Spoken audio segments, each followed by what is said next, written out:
Reaksi Aura Kasih dituding jadi pelakor simpanan Ridwan Kamil. Misalnya, aku ketemu cowok beristri.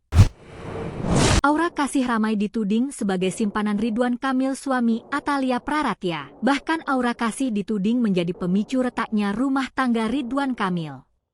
Saat ini banyak bukti-bukti berseliweran soal kedekatan Aura Kasih dengan Ridwan Kamil.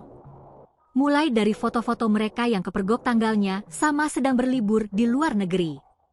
Tak cuma sekali, netizen Indonesia berhasil menemukan bukti-bukti Aura Kasih dan Ridwan Kamil sudah berapa kali bareng ke luar negeri untuk menghabiskan waktu bersama.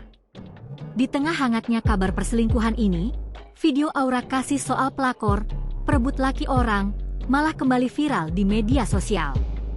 Beberapa tahun lalu bersama artis Deddy Corbuzier, Aura Kasih pernah ditanya argumennya soal pelakor. Kala itu kata Aura, pelakor adalah perbuatan salah. Tapi menurut Aura, pelakor tak sepenuhnya salah, tergantung intentionnya apa alias niatannya. Ya salah sih, pelakor. Tergantung, intentionnya apa, ungkap Aura Kasih. Langsung memberikan contoh, Aura menyebut bahwa pelakor yang berniat hanya untuk menguras harta suami orang itu adalah perbuatan salah. Karenanya Aura tak membenarkan perilaku tersebut. Aku misalnya ketemu cowok udah punya istri, kalau aku intentionnya cuma duit, salah besar, ujar Aura.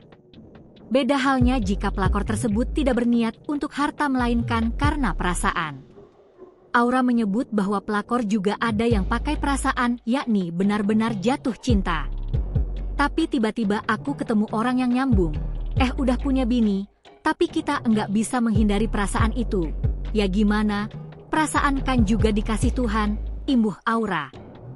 Pelakor yang pakai perasaan itulah yang kata Aura bukan perbuatan salah. Kalau intensinya cuma duit ya menurut aku, salah banget. Kalau mau ngomongin perasaan, kita enggak bisa stop itu.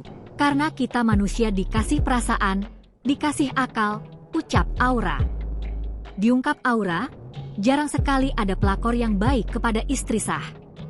Apalagi sampai si cowoknya berubah sama istrinya, itu lebih salah banget. Karena jarang pelakor baik sama istri pertama. Jarang, ungkap Aura. Lantaran hal itu, Aura menyebut pelakor yang cuma ingin harta itu adalah perbuatan salah. Misalnya cowoknya sama cowoknya nginep bareng, si pelakor bilang ke suami orang, kamu harus pulang, anak-anak kamu sekolah. Jarang banget begitu. Kalau ada yang begitu, berarti benar-benar cinta, pungkas Aura. Download Tribun X sekarang, menghadirkan lokal menjadi Indonesia.